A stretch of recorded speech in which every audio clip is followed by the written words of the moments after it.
बोलो जयकारा बोल मेरे श्री गुरु महाराज की जय। बोलो साचे दरबार की जय। बोलो श्री आनंदपुर वासी भगवान की जय। संत दद्दू दयाल जी अपनी वाणी में वर्णन करते हैं। दोहा। साधु जन संसार में शीतल चंदन बांस, दादू के ते उधरे जे आए उन पास। अर्थात महापुरुष संसार में चंदन के समान शीतल और भक्ति की अनोखी सुगंध प्रदान करने वाले होते हैं। जो जीव उनके चरणों में आ जाते हैं, उनके संपर्क में आ जाते हैं, सत्पुरुष उन्हें संसार सागर से उबार लेते हैं। आपके असीम निश्चल प्रेम की छत्र छाया पाकर प्रेमियों को जो आत्मिक सुख मिलता, उसका वर्णन बुद्धि द्वारा नहीं हो सकता। प्रेमी जन श्री सद्गुरुदेव जी महाराज की एक झलक के दीवाने थे। इसके लिए वे अपने तन बदन की सुध भी खो बैठते। ऐसा ही एक वृतांत इसका प्रमाण है। बेंगलोर में रहने वाली एक गुरमुख भक्तानी को जैसे ही सूचना मिली कि श्री गुरु महाराज जी बेंगलोर आश्रम में कृपा फरमा रहे हैं, तो उसने झट से सब कामकाज छोड़कर श्री चरणों में पहुंचने का कार्यक्रम बनाया। नहाने हेतु उसने पानी का पतीला गर्म करने के लिए गैस पर रखा।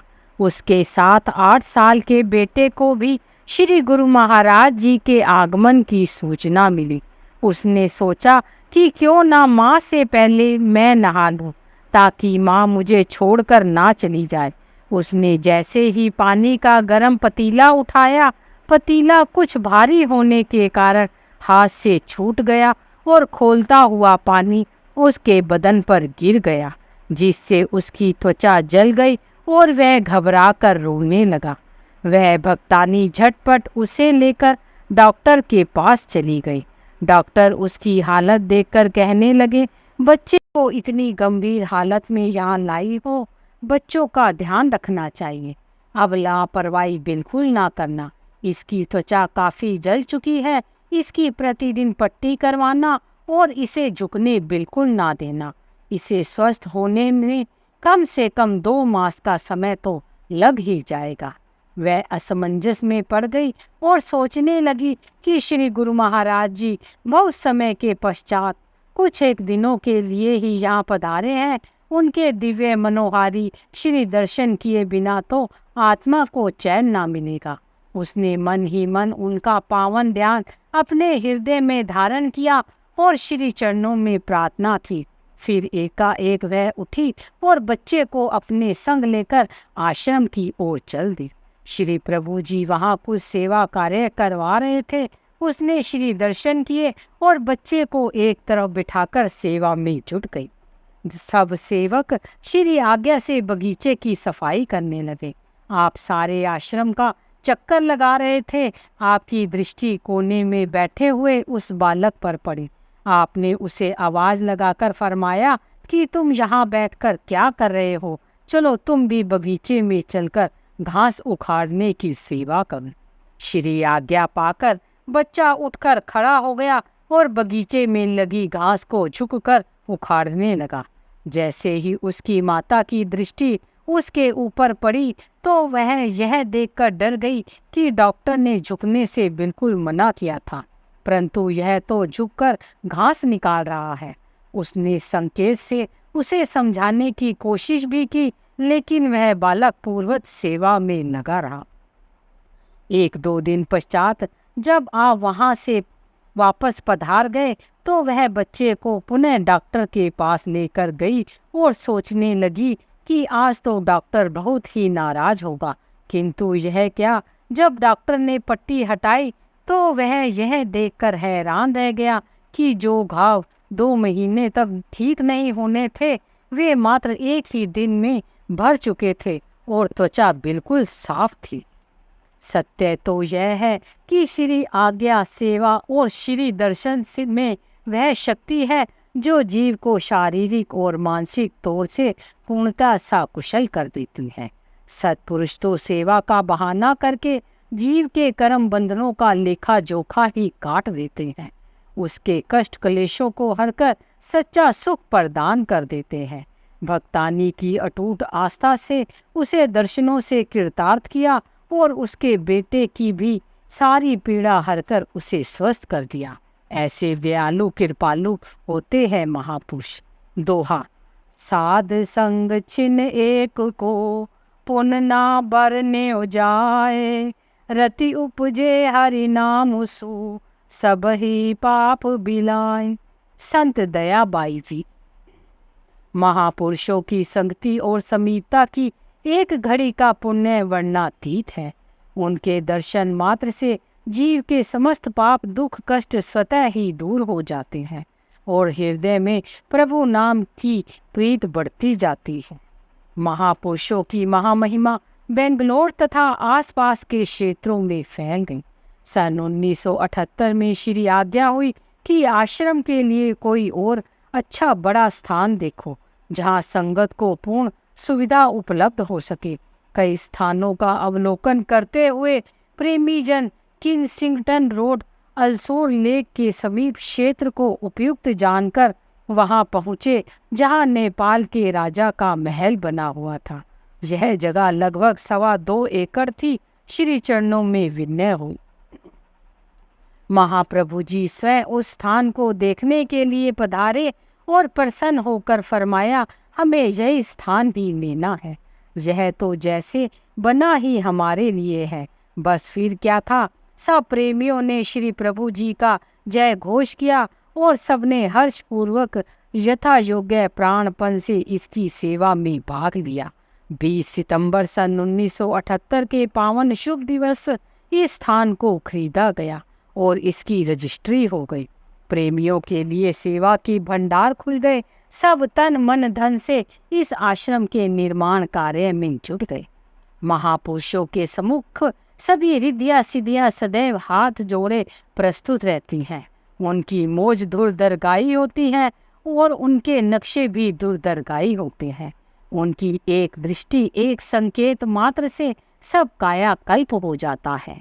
आपने अपनी कृपा दृष्टि से इस आश्रम की रूपरेखा को चंद ही दिनों में बदल दिया।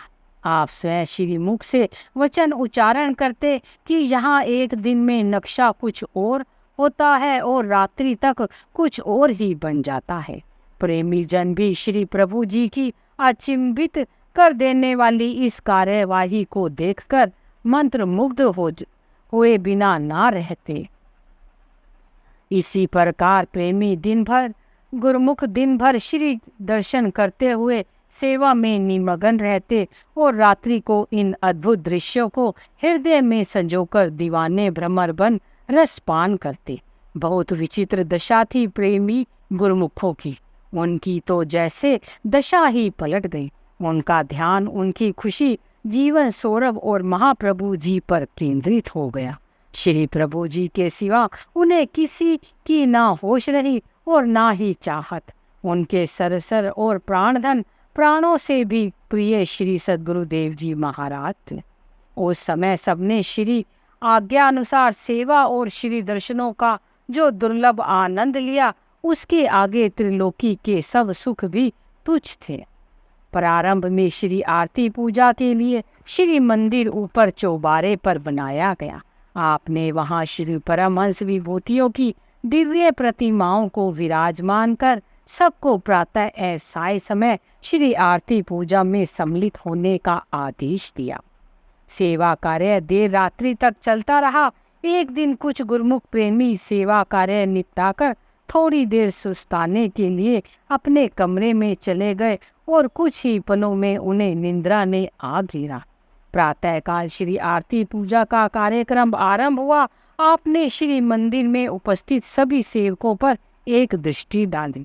उनमें से कुछ को वहां मौजूद ना पाकर एक सेवक को उन्हें बुला लाने के लिए भेजा।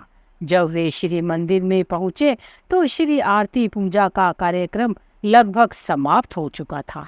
आपने उन गुरुमुखों पर कृपा दृष्टि करते हुए फरमाया, भक्ति मार्ग में सेवक के लिए प्रमाद व आलस्य उचित नहीं है। जो समय को नादानी वश सोकर बिता देते हैं वे अपना भारी नुकसान कर लेती हैं। जो जागृत रहते हैं वे अपना भी कल्याण करते हैं और दूसरों को भी जागृत रहने में उन्हें भी सचेत कर देते हैं। इसीलिए सेवक को सदा सचेत रहने की आवश्यकता है। गुरुमुख के मन में तो सदैव सेवा भक्ति की लगन होती है और होनी भी चाहिए।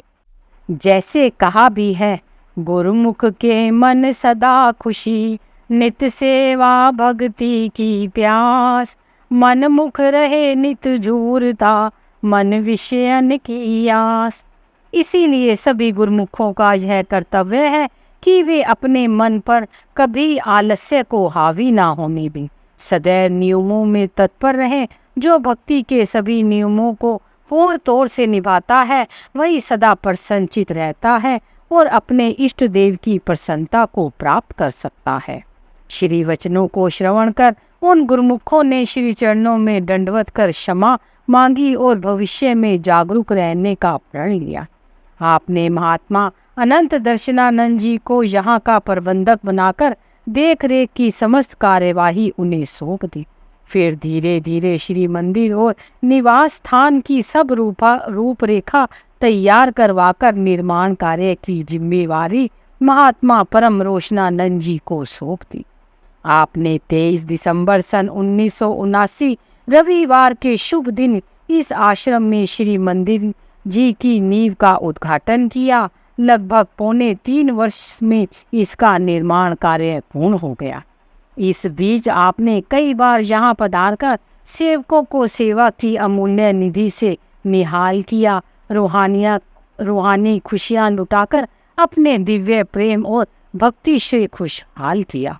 पुनः दिनांक 27 सितंबर सन 1982 सोमवार के शुभ दिन श्री सद्गुरुदेव दाता दयाल जी ने इस श्री परमहंस अद्वैत मंदिर में श्री परमहंस महान विभूतियों की प्रतिमाएं निज कर कमलों से विराजित थी। हार पीतांबर पहनाकर मस्तक पर केसर तिलक लगाया। श्री आरती पूजा का कार्यक्रम हुआ। श्री मुख से प्रवचन फरमाए। गुरुमुखों, कुदरत के घर में किसी चीज की कमी नहीं है।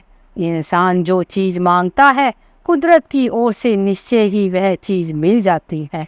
हर इंसान अपने विचार से मांग करता है। जिसकी पूरी लगन से जिस चीज की मांग होती है कुदरत उसे पूरा करने में संलग्न रहती है। एक मनुष्य धन की चाहना रखता है तो उसे धन मिल जाता है। दूसरा मान बढ़ाई और मर्तबा चाहता है, उसे मान प्रतिष्ठा पदवी आदि मिल जाते हैं। तीसरा कुटुंब परिवार की इच्छा करता है तो कुदरत उसे पूरा करती है। अर्थात प्रत्येक मनुष्य अपने अपने ख्याल के अनुसार मांग करता है। कुदरत उसी के अनुसार प्रबंध कर देती है, चाहे वह पदार्थ नित्य हो या अनित्य। कुदरत प्रत्येक के ख्यालों को सत्कार करती है। यह नियम आदि काल से चला आ रहा है। इस प्रकार जो गुरुमुख आप जैसे भाग्यशाली होते हैं, जिनके दिल में भक्ति की चाहना होती है या अपने मालिक से मिलने की अंतर में उमंग होती है, कुदरत उसको भी पूरा करने में संलग्न रहती है। बल्कि उनके ख्याल को पूरा करने की उसे चिंता होती है। मगर देखना यह है कि आम दुनिया किस चीज़ की मांग करती है और गुरुमुख किस चीज़ की मांग करते हैं। दुनिया अनित्य चीज़ों की मांग करती है। सारा जीवन उस नाशवान पदार्थों की लगन में खो देते हैं। उन्होंने नाशवान पदार्थ मांगे तो वे उनको मिल गए, लेकिन सुख शांति की प्राप्ति ना हुई। कारण यह कि उनके ऐसे विचार नहीं थे। इसी कारण उन्होंने भक्ति की मांग नहीं की। भक्ति की मांग केवल उनके दिल में पैदा होती है जिनके पूर्व जन्मों के शुभ संस्कार होते हैं। प्रेमी जनों के दिल में ही ये ख्याल उत्पन्न होते हैं कि मालिक से कुछ मांगना है तो सच्ची चीज मांगी जाए। उसके घर में कोई कमी नहीं, भंडारे भरे पड़े हैं। उदाहरणतः यदि कोई राजा के दरबार में जाकर पैसा 2 पैसा मांग करे तो उसने क्या मांगा? हीरे जवाहरात की मांग करे ना करे, उसी प्रकार मालिक के दरबार में हर चीज के भंडार पड़े हैं। नाशवान वस्तुओं की मांग करने की अपेक्षा सच्ची वस्तु क्यों ना मांगे। इस प्रकार की मांग गुरमुखों के दिल में पैदा होती है और कुदरत उसे पूरा करने के लिए चिंतित रहती है। आज आप प्रत्यक्ष देख रहे हैं कि जिज्ञासुओं के शुभ संस्कार थे, उनकी सच्ची मांग थी, जो यह आदित्य लसानी श्री परमहंस अद्वैत मंदिर की स्थापना हो गई है। अब गुरमुखों का क्या कर्तव्य है। जिस प्रकार आम संसारी जीव अपनी संपत्ति को बढ़ाने के लिए, चाहे वे पदार्थ अनित्य है, परंतु उनके लिए साधन बनाकर दिन रात परिश्रम करते हैं ताकि वे अधिकाधिक धन कमा सकें। गुरमुख जन जिन्होंने भक्ति का धन एकत्र करना है, उनके लिए सत्पुरुषों ने ऐसे भक्ति के साधन बना दिए हैं ताकि वे भक्ति की सच्ची कमाई करके शाश्वत सुख और परम आनंद की प्राप्ति कर सके। सत्पुरुष फरमाते हैं, भजो गोविंद भूली मत जाओ, मानस जन्म का ऐही लाहो। गुरवाणी, मानुष जन्म का लाभ इसी में है कि हर वक्त उस मालिक की याद बनी रहे, चित भजन बंदगी से जुड़ा रहे।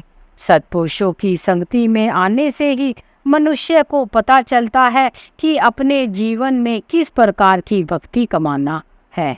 उसके लिए सत्पुरुषों ने जगह जगह श्री मंदिरों की स्थापना कर दी ताकि गुरमुख जन अपने दिल में वह दर्शन ध्यान बसा सके, जिससे दिन में बाकी दुख देने वाली मलिनता निकल जाए और एक मालिक का ध्यान बसा रहे। उस दर्शन ध्यान से शाश्वत सुख और आनंद मिलता रहे। यह सच्चा धन इस लोक में भी साथ रहे और परलोक में भी काम आ सके। यही सच्ची पूंजी और सच्ची जायदाद है। इस जायदाद को संभाल कर रखना है। इसके लिए क्या करना चाहिए। गुरमुखों का यह फर्ज हो जाता है कि हर रोज सत्संग में आकर विवेक प्राप्त करे, जिससे अपने जन्म की सफलता का निर्णय कर सके कि हमारा जन्म किस कदर कीमती है। विवेक से काम लेते हुए समय का मूल्यांकन करना है। भक्ति के पांचों नियम श्री आरती, पूजा, भजन, सुमिरन, सत्संग, सेवा और दर्शन ध्यान का लाभ उठाते हुए अपने जीवन को सफल बनाना है। श्री अमृत प्रवचनों का पान कर प्रेमी जन कृत कृत्य हो गए। आपने इस आश्रम का नाम विवेक धाम फरमाया। बोलो जयकारा बोल मेरे श्री गुरु महाराज की जय।